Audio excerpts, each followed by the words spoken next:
ಹೆಗ್ಗುರಿಯಿಂದ ಹೋರಾಡಿದ ಸುಭಾಷ್ ಚಂದ್ರ ಬೋಸ್ ರವರು ದೇಶಕ್ಕಾಗಿ ತಮ್ಮ ಪ್ರಾಣವನ್ನೇ ತ್ಯಾಗ ಮಾಡಿದ ಅಪ್ರತಿಮ ದೇಶಭಕ್ತ ಎಂದು ಮುಖ್ಯಮಂತ್ರಿ ಸಿದ್ದರಾಮಯ್ಯ ತಿಳಿಸಿದರು. ನೇತಾಜಿ ಸುಭಾಷ್ ಚಂದ್ರ ಬೋಸ್ ಅವರ ಜನ್ಮದಿನದ ಅಂಗವಾಗಿ ಅವರ ಪ್ರತಿಮೆಗೆ ಮಾಲಾರ್ಪಣೆ ಮಾಡಿದರು. ಬಳಿಕ ಮಾತನಾಡಿ, ಇಂದು ನೇತಾಜಿ ಸುಭಾಷ್ ಚಂದ್ರ ಬೋಸ್ ಅವರ 128ನೇ ಜನ್ಮದಿನ. ದೇಶದ ಬಗ್ಗೆ ಅಪಾರ ಗೌರವಾಭಿಮಾನ ಹೊಂದಿದ್ದ ಮಹಾನ್ ದೇಶಭಕ್ತ. ಈಗಿನ IASನಂತೆ ಬ್ರಿಟಿಷರ ಕಾಲದಲ್ಲಿದ್ದ ICS ಪರೀಕ್ಷೆಯಲ್ಲಿ ಉತ್ತೀರ್ಣರಾಗಿದ್ರು. ಆದರೆ ತಮ್ಮ ಉಜ್ವಲ ಭವಿಷ್ಯವನ್ನ ತ್ಯಾಗ ಮಾಡಿ ದೇಶದ ಸ್ವಾತಂತ್ರ್ಯಕ್ಕಾಗಿ ತಮ್ಮ ಬದುಕನ್ನ ಮೀಸಲಾಗಿಟ್ರು. 2 ಬಾರಿ ಕಾಂಗ್ರೆಸ್ನ ಅಧ್ಯಕ್ಷನಾಗಿಯೂ ಕೂಡ ಸೇವೆ ಸಲ್ಲಿಸಿದ್ರು. ಮಹಾತ್ಮ ಗಾಂಧಿಯವರು ಪ್ರತಿಪಾದಿಸ್ತಾ ಇದ್ದ ಸತ್ಯ ಹಾಗೂ ಅಹಿಂಸೆಯ ಮಾರ್ಗದಲ್ಲಿ ನಡೆದು ಭಾರತ ಸ್ವಾತಂತ್ರ್ಯ ಹೊಂದೋದು ಕಷ್ಟ ಸಾಧ್ಯ ಎಂಬುದು ಸುಭಾಷರ ಅಭಿಪ್ರಾಯವಾಗಿತ್ತು ಎಂದು ಸಿಎಂ ಸಿದ್ದರಾಮಯ್ಯ ಹೇಳಿದರು.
ನೂರ 28ನೇ ಜನ್ಮದಿನ.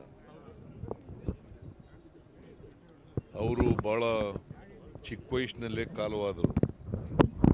ಅವರು ದೇಶದ ಬಗ್ಗೆ ಭಾಳ ಅಪಾರವಾದಂಥ ಗೌರವ, ದೇಶದ ಬಗ್ಗೆ ಅಭಿಮಾನ, ದೇಶಭಕ್ತಿಯನ್ನು ಇಟ್ಕೊಂಡಿದ್ದಂಥ ಒಬ್ಬ ಮಹಾನ್ ವ್ಯಕ್ತಿ. ಅವರು ICS ಪಾಸ್ ಮಾಡಿದರು. ICS ಅಧಿಕಾರಿ, ಈಗಿನ IAS ಅಂತ ಇದೆಯಲ್ಲ, ಅದಕ್ಕೆ ಸರಿಸಮಾನವಾದದ್ದು ಬ್ರಿಟಿಷ್ನವ್ರ ಕಾಲದಲ್ಲಿ ICS ಅಂತ ಇತ್ತು. ಆ ICS ಅನ್ನು ಪಾಸ್ ಮಾಡಿದರು. ಅವರು ಅದಕ್ಕೆ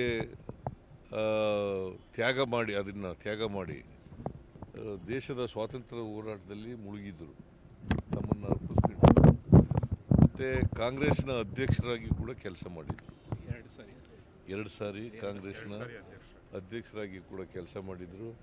ಅವರಿಗೆ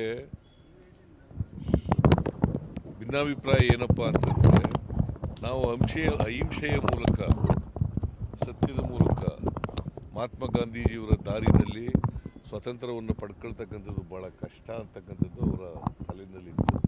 ಅದಕ್ಕೋಸ್ಕರ ಶಸ್ತ್ರಾಸ್ತ್ರವನ್ನು ಉಪಯೋಗಿಸಿ ನಾವು ಬ್ರಿಟಿಷ್ನವರನ್ನು ದೇಶದಿಂದ ಹೊರಗಡೆ ಓಡಿಸ್ಬೇಕು ಅಂತೇಳಿ ಅವರು INA ಇಂಡಿಯನ್ ನ್ಯಾಷನಲ್ ಆರ್ಮಿ ಅನ್ನು ಸ್ಥಾಪನೆ ಮಾಡಿದರು. ಇಂಡಿಯನ್ ನ್ಯಾಷನಲ್ ಆರ್ಮಿಯನ್ನು ಸ್ಥಾಪನೆ ಮಾಡಿದರು. ಅವರು ಸಾವಿನ ಬಗ್ಗೆ ಜಪಾನ್ನಲ್ಲಿರುವಾಗ ಅವರು ಇದರಲ್ಲಿ ಎಂಥದ್ದು ವಿಮಾನ ದುರಂತದಲ್ಲಿ ಕಾಲವಾದರು ಅಂತಕ್ಕಂಥದ್ದು ನಮಗೆ ತಿಳಿಯತಕ್ಕಂಥ ವಿಚಾರ.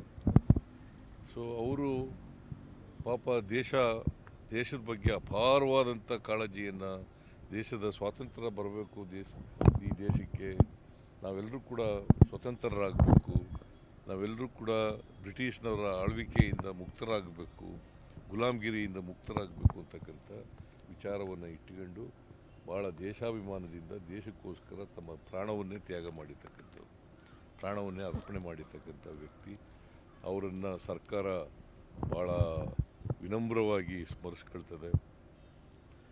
ಅವರು ಆದರ್ಶ ಬಿಟ್ಟೋಗಿರ್ತಕ್ಕಂಥ ಆದರ್ಶಗಳನ್ನು ನಾವು ಜೀವನದಲ್ಲಿ ಅಳವಡಿಸ್ಕೊಳ್ತಕ್ಕಂಥ ಪ್ರಯತ್ನವನ್ನು ಮಾಡ್ತೇವೆ ಅಂತಕ್ಕಂಥ ಮಾತುಗಳನ್ನು ಹೇಳಿ ಅವರಿಗೆ ಸರ್ಕಾರದ ವತಿಯಿಂದ ಗೌರವವನ್ನು ಸಲ್ಲಿಸಿ ಪುಷ್ಪಾರ್ಚನೆಯನ್ನು ಪುಷ್ಪ ಆಚರಣೆಯನ್ನು ಮಾಡಿದ್ದೀವಿ. ಇಡೀ ದೇಶದ ಜನರು ಅವರಿಗೆ ಋಣಿಯಾಗಿದ್ದಾರೆ ಅಂತಕ್ಕಂಥ ಮಾತುಗಳನ್ನು ಹೇಳಲಿಕ್ಕೆ ಬಯಸ್ತೀನಿ. ಡಿಸಿಎಂ